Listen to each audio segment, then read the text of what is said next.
प्रभातम। आपका हार्दिक स्वागत है समास के इस प्रकरण में। जैसा कि हमने पिछले कल समास की परिभाषा के बारे में पढ़ा, समास के मुख्य भेदों के बारे में पढ़ा और समास के दो प्रमुख भेदों के बारे में थोड़ा थोड़ा पढ़ा। फिर हमने विस्तार पूर्वक अव्ययीभाव समास के बारे में पढ़ा, तत्पुरुष समास के बारे में पढ़ा। आज हम तत्पुरुष के जो दो प्रमुख भेद हैं, कर्मधारय और द्विगु, उन समासों के बारे में पढ़ेंगे। तो आइए इस सत्र की अब हम शुरुआत करते हैं। कर्मधारय समास, नाम से ही प्रतीत होता है कर्मधारय, कर्म को धारण करने वाला। अगर हम याद करना चाहें तो इसे इस तरह से याद कर सकते हैं, कर्म को धारण करने वाला, कर्मधारय। ठीक है, तो आइए परिभाषा देखिए इसकी।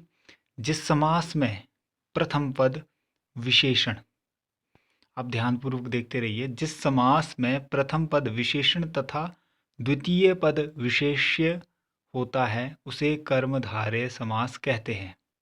विशेषण भाव के अतिरिक्त उपमान उपमेय भाव भी कर्मधारय समास का लक्षण है। तो आपको समझ आ गया होगा? आ गया है समझ? चलिए अब आपको बता देते हैं। जिस समास में प्रथम पद विशेषण, अब आप जानते हैं विशेषण किसे कहते हैं? बताइए जरा, ये आपका प्रश्न बनता है, विशेषण किसे कहते हैं? संज्ञा और सर्वनाम की विशेषता को प्रकट करने वाला।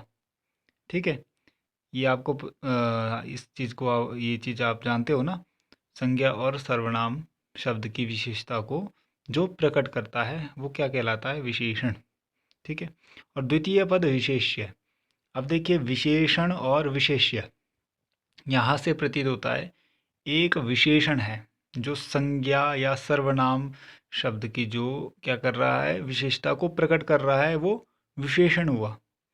साथ ही जो जिस संज्ञा या सर्वनाम शब्द की विशेषता को विशेषण प्रकट कर रहा है वह संज्ञा या सर्वनाम शब्द क्या हुआ? विशेष्य। तो आप ये ध्यान दीजिएगा, विशेषण है जो संज्ञा या सर्वनाम शब्द की विशेषता को प्रकट करता है।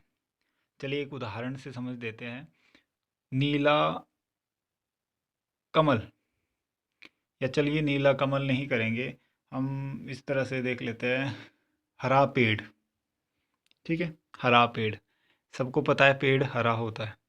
ठीक है, तो यहाँ पर पेड़ क्या है? नाम है किसी का, यानी संज्ञा शब्द है पेड़। ठीक है, कैसा है पेड़? हरा। तो विशेषण, अब देखिए, आप अपने दिमाग में एक प्रश्न जरूर घुमाइएगा, विशेषण किसे कहते हैं? संज्ञा या सर्वनाम की विशेषता को जो प्रकट करता है। अब वो प्रकट कर रहा है, तो यहाँ अगर इस शब्द में देखें हरा पेड़, तो यहाँ पर विशेषता क्या प्रकट हो रही है? हरा। और किसकी विशेषता प्रकट हो रही है? पेड़ की। तो पेड़ हुआ विशेषण या विशेष्य? विशेषता किसकी प्रकट हुई है? पेड़ की। और क्या विशेषता प्रकट हुई है? हरा, कि पेड़ कैसा है? हरा। तो विशेषण क्या हुआ? हरा। और जिसकी विशेषता प्रकट हुई वो क्या हुआ? पेड़, यानी विशेष्य। ठीक है, तो विशेषण हुआ हरा, विशेष्य हुआ पेड़। तो प्रथम पद विशेषण तथा द्वितीय पद विशेष्य होता है, उसे कौन सा समास कहते हैं? कर्मधारय समास। तो अब आपको समझ आ गया होगा।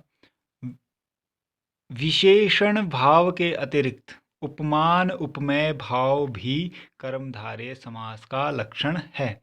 अब मैं थोड़ा सा आपको बता दूं, जो सबसे पहला हमारा है उपमान।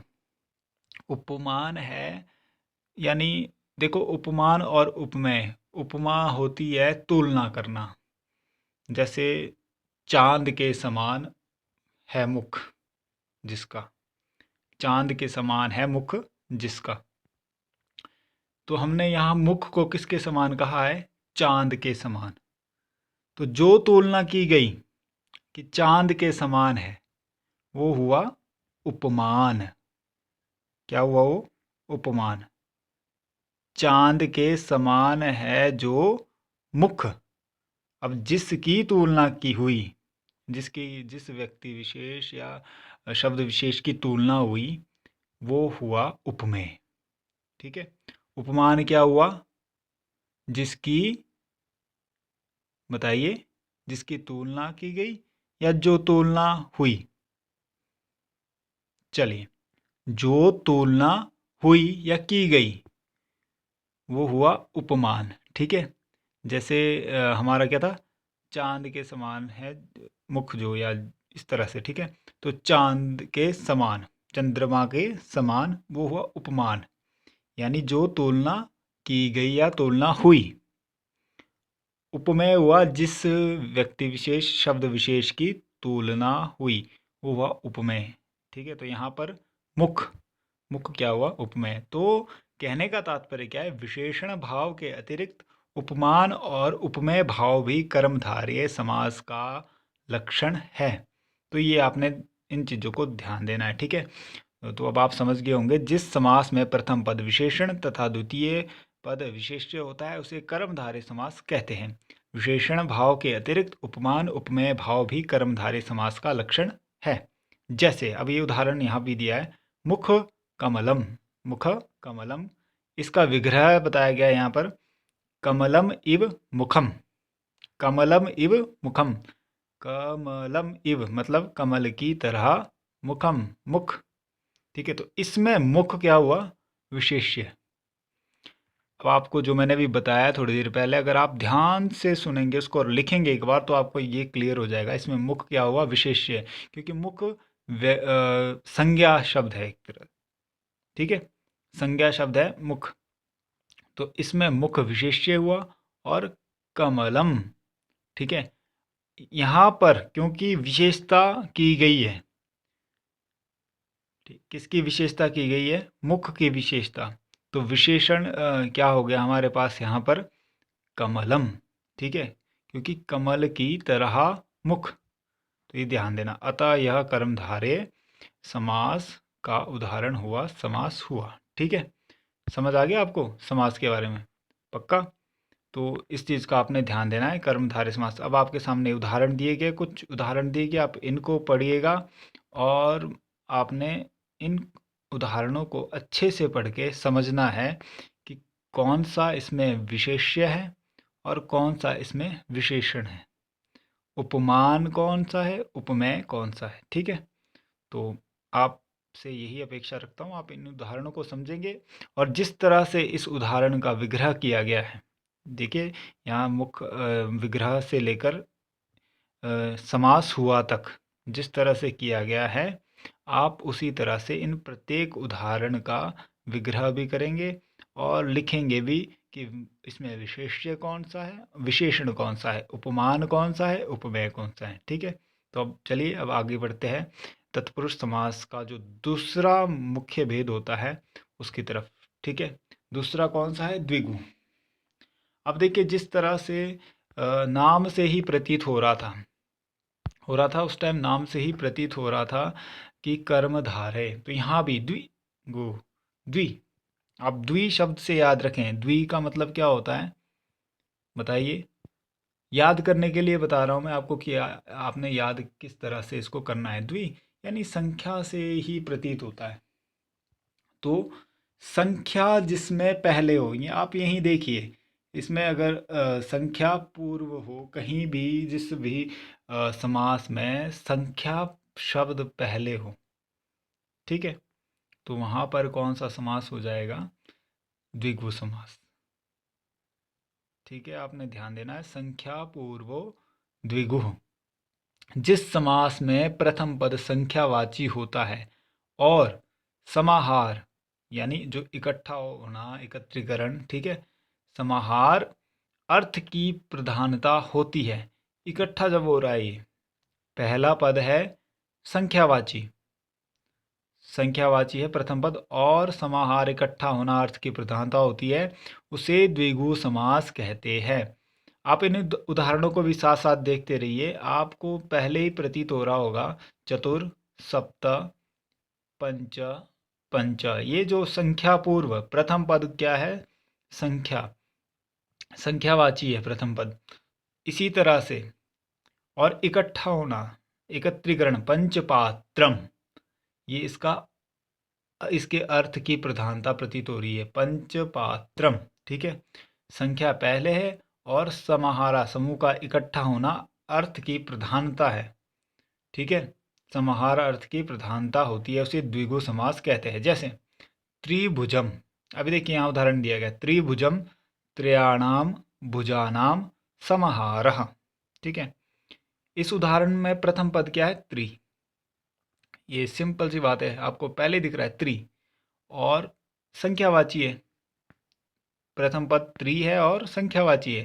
तथा एकत्रीकरण, जो एक त्रिभुजम, तीन भुजों का, भुजो यानी बाजू या भुजा, ठीक है, तीन भुजाओं का समूह, एकत्रीकरण अर्थ की प्रधानता है, तथा एकत्रीकरण अर्थ की प्रधानता है। प्रथम पद संख्यावाची है और एकत्रीकरण अर्थ की प्रधानता है। त्रयाणाम भुजानाम समाहारः, समाहारः मतलब एकत्रीकरण। ठीक है, तीन भुजाओं का समूह, आपको समझ आ गया। तो संख्या पूर्वे द्विगु, अगर जिस समास का प्रथम पद संख्यावाची होता है और समाहारः अर्थ की प्रधानता होती है, समाहारा क्या होती है, अर्थ की प्रधान, ये दोनों लक्षण घटित होने ही चाहिए। ठीक है, प्रथम पद संख्यावाची है और समाहारः क्या है, अर्थ की प्रधानता है, समाहारः हो रहा है और प्रथम पद क्या है हमारा, संख्यावाची है, तो वह कौन सा समास कहलाता है, द्विगु समास। तो इस तरह से आज हमने तत्पुरुष समास के जो दो मुख्य भेद है उनके बारे में हमने थोड़ा थोड़ा जाना। आशा करता हूँ कि आप निरंतर चीज़ों को समझ रहे होंगे। तो आइए अब इसका अभ्यास कार्य कर लेते हैं, जो हमने इसका अभ्यास कार्य करना है। ठीक है, तो जो आपका अभ्यास कार्य यानी गृह कार्य जो दिया गया है, आप उसको ध्यानपूर्वक देखिए। कर्मधारय और द्विगु समास की उदाहरण सहित परिभाषा लिखनी है आपको। ठीक है, कर्मधारय और द्विगु समास की उदाहरण सहित परिभाषा लिखिए। आपने बहुत सारे उदाहरण, अपेक्षा रखता हूँ कि 4-5 उदाहरण तो आप ज़रूर देंगे। बाकी आपकी अपनी इच्छा है कि आप कितने उदाहरण लिख सकते हैं। उसके बाद आपका जो दूसरा प्रश्न है, आपने विशेषण और विशेष्य, विशेषण और विशेष्य, उपमान और उपमेय को उदाहरण सहित लिखकर समझाना है। देखिए, आप विशेषण विशेष्य के उदाहरण भी लिखेंगे, परिभाषा भी लिखेंगे कि विशेषण क्या होता है, विशेष्य क्या होता है, उपमान क्या होता है, उपमेय क्या होता है। ठीक है, और उदाहरण सहित आप लिखकर मुझे समझाएंगे। आप 1, 2, 3 उदाहरण जितने आप देना चाहे आप दे सकते हैं। कम से कम आप एक उदाहरण ज़रूर दीजिएगा और परिभाषाएं ज़रूर लिखिएगा, आपसे यही अपेक्षा है। तो आज का सत्र हम यहीं समाप्त करते हैं।